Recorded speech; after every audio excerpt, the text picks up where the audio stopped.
నమస్తే. శ్రీ గురుభ్యో నమః. శ్రీమాత్రే నమః. ఆదిత్యాయ చ సోమాయ మంగళాయ బుధాయ గురు శుక్ర శనిభ్యే రాహవే కేతవే నమః.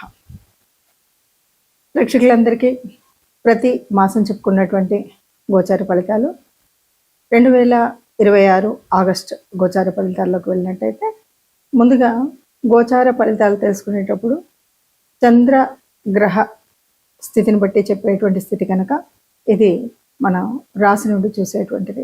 అందులో భాగంగా మరి ప్రతి నెలలో చెప్పుకున్న ఈ గోచార ఫలితాలు దాదాపు కోటాను కోట్లలో మనకి జన్మజాతకంలో ఉన్నటువంటి కుండలికి దీనికి ఉండేటువంటి వ్యత్యాసం అయితే ఉంటుంది.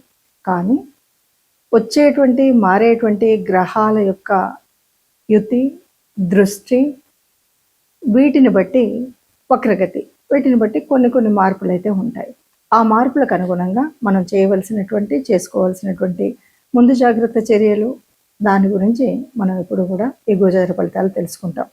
అయితే ఆగస్టు మాసంలో ఈ గోచార ఫలితాలకి ఉపస్థితి అయినటువంటి గ్రహాల స్థితి ఎట్లా ఉంది అంటే, ముందుగా మనం చూసినట్టయితే వృషభ రాశిలో కుజుడు ఉన్నాడు. బుధుడు మనకి మిథునంలో ఉండి 6వ తారీఖు కర్కాటకంలోకి వెళ్తాడు. అలాగే కర్కాటకంలో మరి గురువు ఎప్పటి నుండో అక్కడ ఉన్నటువంటి స్థితి ఇంకా అలాగే ఉంటుంది సంవత్సరకాలం. తర్వాత రవి 18వ తారీఖు కర్కాటకం నుండి సింహంలోకి మార్పు చెందుతాడు.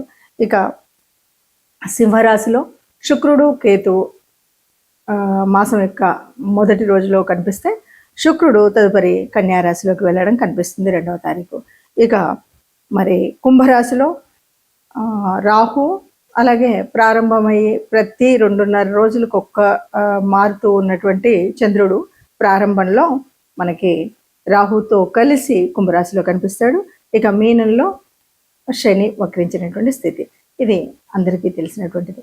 మరి ఇలాంటి గ్రహస్థితి ఉన్నప్పుడు ఏ రాశుల వారికి, అంటే 12 రాశుల వారికి ఒక్కొక్కరికి ఏ రకంగా ఉంటుంది అన్నది తెలుసుకుందాం. తదుపరి రాశి మనకి తులారాశి కొంచెం చెప్పాలి అంటే మొదటి పక్షం ఒకలాగాను, రెండవ పక్షం ఒకలాగాను కనిపిస్తుంది. పూర్వార్ధంలో కొంచెం సామాన్యంగా ఉంటుంది. ఏ పని చేయాలన్నా కొంత యత్నించాలి, ప్రయత్నం చేయాలి, సాధించాలి అనేటువంటి పట్టుదల కాస్తుండాలి, ఎలాగైనా చేయాలి అనేటువంటిది ఉండాలి. కానీ రెండవ భాగంలోకి వచ్చేసరికి కొన్ని మార్పులు ఉంటాయి, కొంత అనుకూలత ఉంటుంది, ఇదంతా బాగుంటుంది. అయితే ఏదైతే ఉద్యోగంలో చేస్తున్నారో వీళ్ళు బదిలీల కోసం ప్రయత్నాలు చేయడము, ఇలాంటివి ఏవైతే ఉన్నాయో అంత సాధించినట్టుగా అయితే కనిపించవు. అలాగే వాగ్దానాలు ఎవరికైనా చేయాలి అంటే అప్పుడప్పుడు చేస్తూ ఉంటాం, కాస్త ఇలాంటివి ఏవి చేయకుండా ఉంటేనే మంచిది. లేదు అంటే లేనిపోని కష్టాలు తెచ్చుకునే వాళ్ళం అవుతాం. వ్యాపార వ్యవహారాలలో కూడా కొంచెం ఆటుపోట్లు అనేటువంటివి ఉంటాయి, అది సమర్థించుకుంటూ నడవలసిందే. ఇప్పుడు మనం ఏదో పెట్టుబడులు పెట్టాలి అనుకుంటే మాత్రం కాస్త నష్టపోయేటువంటి సమయం ఉంది. అలాగే మనం మాట్లాడుతూ ఉన్నప్పుడు అనుకోకుండా మన వాళ్ళే మనకు శత్రువులు అయ్యేటువంటి పరిస్థితి కూడా ఉంది.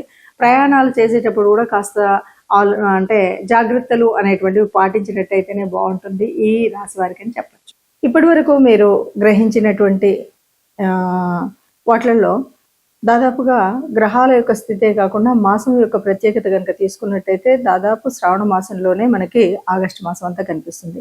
శ్రావణ మాసం అనగానే శ్రావణంలో ఉండేటువంటి పూజలు, వ్రతాలు ఒకవైపు, అంతేకాకుండా స్వాతంత్ర దినోత్సవం అనేటువంటి పండుగ కూడా మనకి ఇందులోనే కనిపిస్తుంది. దీనితో పాటు మనం గ్రహాల యొక్క మార్పు వల్ల వచ్చేటువంటి చంద్ర, సూర్య గ్రహణాలు అనేది వినబడుతుంది. నిజానికి ఈ 2 గ్రహణాలలో అమావాస్య, పౌర్ణమి రోజు వచ్చేటువంటి 2 గ్రహణాలు కూడా మన దేశంలో జరగవు కనుక, మన దేశంలో కనిపించవు కనుక, వీటి గురించి అంత ప్రాధాన్యత ఇవ్వడం కానీ, వాటిని గ్రహణ నియమాలను పాటించడం కానీ చేయనవసరం లేదు అని చెప్పచ్చు.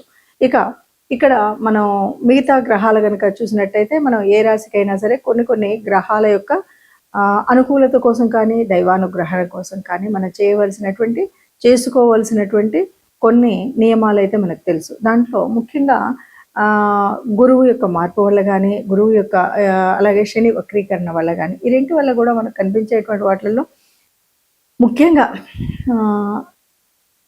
శనివారం శని దోషం అనగానే మనం చేయవలసినటువంటి లక్షణాల్లో, అంటే ఇది అర్ధాష్టమ శని అవ్వచ్చు, లేదా శని మనకి ఏళ్ళనాటి శని ఉన్నటువంటి వాళ్ళు కావచ్చు, శని యొక్క దృష్టి ఉన్నటువంటి వాళ్ళు కావచ్చు, ఎవరైనా సరే మనము 4వ తరగతికి చెందినటువంటి కార్మికులు, ముఖ్యంగా వారికి మనం ఆహారం ఏదైనా పంచిపెట్టగలిగిన, లేదా గోశాలకు వెళ్ళి గోశాలలో గోగ్రాసం ఇచ్చిన, లేదు వృద్ధులు పెద్దలు ఎవరికైనా సేవ చేయగలిగిన, వీటి వల్ల ఆ గ్రహం శనిగ్రహం వల్ల వచ్చేటువంటి దోష నివారణ మనం చేసుకోవచ్చు.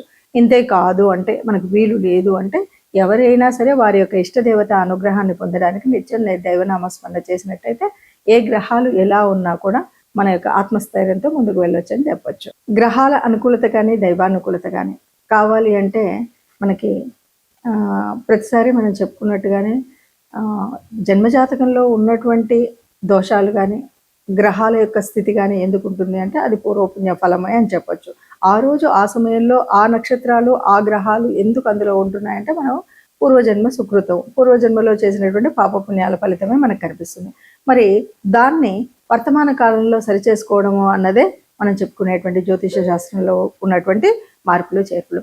ఆ రకంగా చూసుకున్నట్టయితే ఎవరికైనా ఆర్థికంగా మనకు కష్టం అనిపిస్తుంది అంటే ఎంతసేపు మనకు కావాల్సినటువంటిది ఆర్థిక లాభాల కోసం గురువు శుక్రుడు యొక్క ఆనుకూల్యత కావాలి.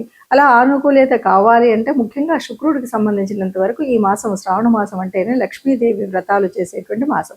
కాబట్టి లక్ష్మీదేవి యొక్క ఆనుకూల్యత కోసం మనం తప్పనిసరిగా అందరూ పూజ చేసుకుంటాం, అందరం కూడా లక్ష్మీదేవి వ్రతాలు చేసుకోవడం అనేది కనిపిస్తుంది. అదొకటే కాదు, మనం అంతర్లీనంగా చేసేటువంటి అర్థం పరమార్థం కనుక ఆలోచించినట్టయితే ఎప్పుడు మనం కొన్ని సూత్రాలు నియమాలు చెప్పుకున్నాం.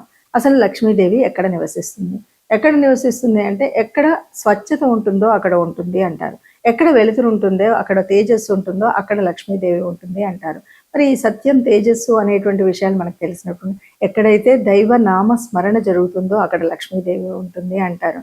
కాబట్టి ఈ లక్ష్మీదేవి ఉండడం కోసం మనం చేసేటువంటి కర్మల్లో ముఖ్యమైనటువంటిది దేవత ఆరాధన అన్నటువంటిది. అంతేకాదు ఎప్పుడైనా సరే గోమాత అనగానే గోమాతలో సర్వదేవత నిలయం అంటారు. ముఖ్యంగా పృష్ఠభాగంలో లక్ష్మీదేవి యొక్క స్థితి ఉంటుంది అని చెప్తాం.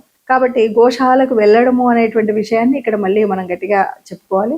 అలాగే ఈ మాసం అంతా కూడా లక్ష్మీదేవికి సంబంధించినటువంటి పూజలు స్త్రీమూర్తులైతే తప్పకుండా వాళ్లే చేస్తారు. ఎవరైనా పురుషులైతే ఈ ఈ గ్రహాల యొక్క మరి ఆ దృష్టి ఆనుకూల్యత కోసం తప్పనిసరిగా ఆ రోజులలో వారు కూడా లక్ష్మీదేవికి పూజ చేసినట్టయితే కొంత అనుకూలత లభిస్తుంది అని మనం చెప్పొచ్చు.